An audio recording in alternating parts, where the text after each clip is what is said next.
When my son Sam was 4, he had a pet armadillo. Now, I know what you're thinking. Armadillos aren't indigenous to the Pacific Northwest. And for that matter, I actually never saw Sam's armadillo. For starters, it lived in the hall closet, and it was invisible, so it had that going for it as well. I may have never seen Sam's armadillo, but it inspired me to write and illustrate a children's story called Sam the Lion, about a boy and his imaginary friends, among which was an armadillo. Now, unfortunately, this work never saw the light of day. I had a lot of fears that held me back from finishing it. I feared failure, I feared judgment, I feared feedback. I wanted it to be perfect. And so it literally sits on the shelf today, unfinished. Now, for a living, I work in software product development at Intuit. We make tax, accounting, financial services, and time tracking software, among other things. Important to the way we define, design, and build these products is a system called Design for Delight. Design for Delight is a design thinking methodology. Particularly important in design thinking is deep customer empathy. We work with customers very closely, and then we generate a number of ideas. We say we go broad to go narrow, to come up with potential solutions that we can then experiment with and figure out to see if we can find solutions for those customers. More importantly, Design for Delight is a mindset that values feedback, failing fast, and lots of iteration. Given my experience with Sam the Lion and the fears that held me back from finishing it, I became fascinated by the idea of applying this software product development methodology to the creation of a story, an entirely new story. And so my first step, I decided to conduct an experiment of my own, and my first step was to pull together my team. This team had to be highly literate, creative, and market experts. And here they are. Eloise, age 6, highly opinionated and great at naming things. Baylin, sugar and spice, creator of worlds. Sam, you've met him. He's the armadillo aficionado, but he's also great at developing characters. And Liam, cynical, skeptical teenager. Did I say cynical? I meant delightful, always fun to be around, and super psyched to be part of this TEDx talk. I knew that I wanted to adapt a creative system that I was familiar with and apply it to the creation of a story. In reality, what ended up happening is I was taken on a journey into the childhood imagination and into what some believe is an imminent creativity crisis that threatens our children's future. But I'm getting ahead of myself. Let's talk about the experiment first. In design think, it's particularly important that you first frame the problem. We knew we wanted to create a story, but we didn't know what made a story good.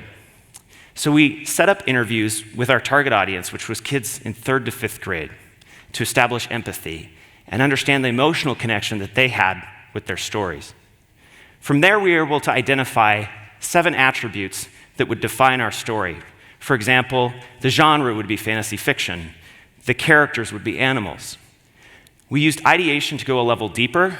So in the case of this setting, we identified the moon as a key location, but our characters needed to be able to get to and from the moon.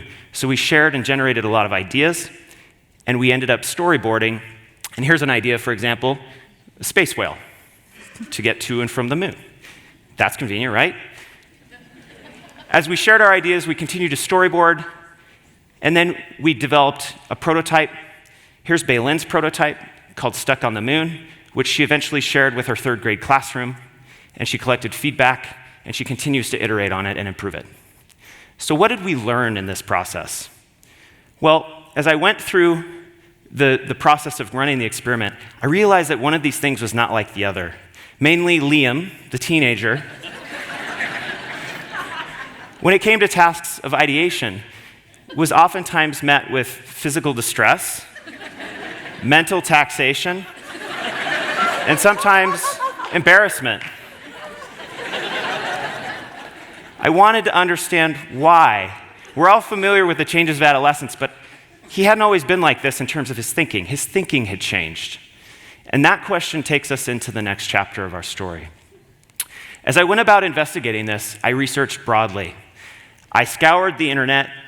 I talked to parents and teachers and children. I read scholarly journals. And here's what I learned. First, The definition of creativity is the process of having original ideas that have value. This is a commonly accepted definition within the field of creative research.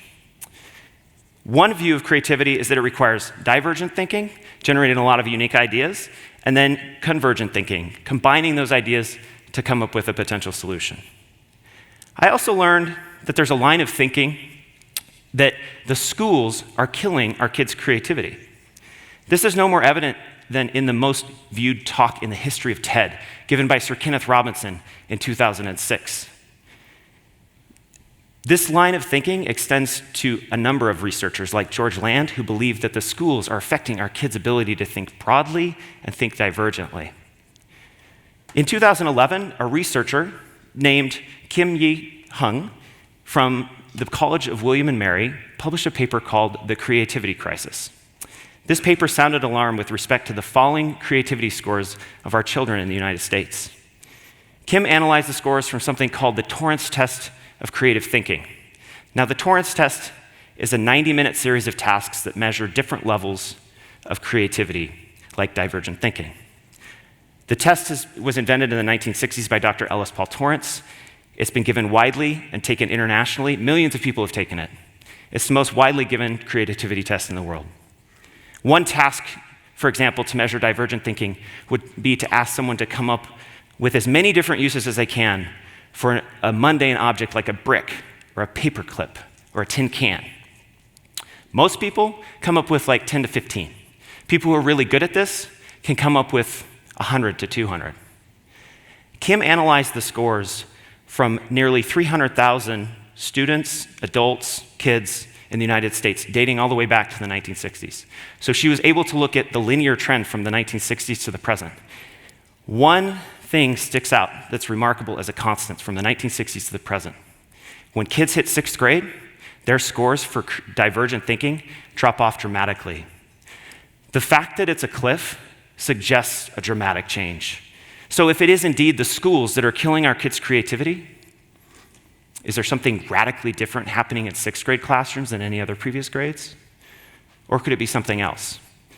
Something like puberty?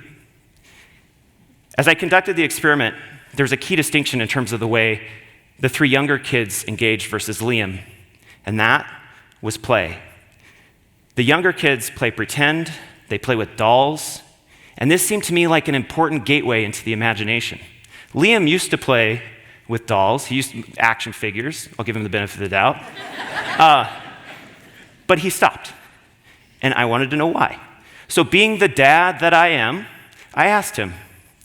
I also asked his friends. By the way, if you want to clear a room of teenage boys, just start asking them if they play with dolls. I also asked my coworkers. I asked strangers at cocktail parties. Believe me, if you don't like small talk, this is a fantastic conversation starter. I wanted to know what was lost in that process of growing up. Typically, we stop playing with dolls at about age 11, and we typically don't remember when or why we stopped. Kids who are in closer proximity to this change, they say one of 3 reasons: that it's lonely, that it's boring, or it's what little kids do. Now, the last one speaks to some level of peer pressure and conformity. But the first 2 speak to a developmental change, an activity that's no longer mentally or emotionally satisfying. Effectively, when you ask people if they play with dolls, you're dabbling in developmental psychology. That's how I'm spinning it, at least. So that led me to this man, Jean Piaget. Jean Piaget is a Swiss psychologist and a pioneer in developmental psychology. In his theory of cognitive development, Piaget defined 4 phases of childhood. In the pre-operational phase, which is ages 2 to 7, kids play pretend and they engage their imagination by applying symbolic value to objects. For example, in this pet school PE class, that container lid is a yoga mat. The foam brick is a pommel horse for the horse. The foam roller is a juice bar that serves hay and wheatgrass smoothies for the horse clientele. As kids transition into the formal operational phase, which is ages 11 and up, complex logic takes over. Kids can use hypotheses, those what ifs. Now, that object has to be something very specific. It has to be under very certain circumstances. Can it be something else? The 6-year-old doesn't think in those terms. So they're uninhibited from making that brick a spaceship or a boat or whatever. That 11-year-old, the 6th grader, he doesn't think as broadly, doesn't think as divergently because it's not logical. So, is it really the schools that are killing our kids' creativity and their ability to think divergently? Or is it just the natural development of complex logic? Ultimately, the point I'm trying to make is that this is a complicated issue. Saying that schools kill creativity oversimplifies the dialogue.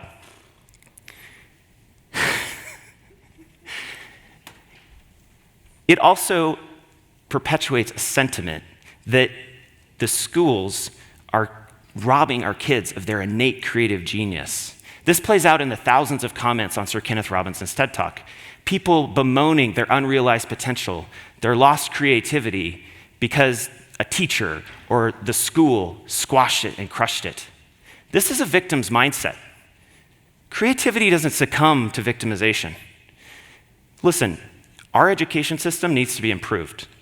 But as parents, we need to realize when it comes to our kids' education, when it comes to their creativity, we control the other side of the equation. And this is the key takeaway from Kyung-Hee Kim's research on the Torrance test scores. Since the 1990s, our kids' creativity scores have been on the decline significantly, but most significantly for kindergartners through 3rd graders. Kim's hypothesis as to why? Well, these kids haven't had enough time to be in school. Their downward trend in creativity is due to what's happening in society and what's happening at home. And that's the root cause of our creativity crisis. So, what can we as parents do about it? I framed some ideas that I'd like to share with you. I framed them as how might we's. Now, how might we is a design think technique for sharing an idea with open-ended possibility. So I pose these questions to you. How might we foster a culture of creativity at home for our kids? Let's start with time. Creativity needs time. Kids need time. We live in an overscheduled society with hurried lifestyles.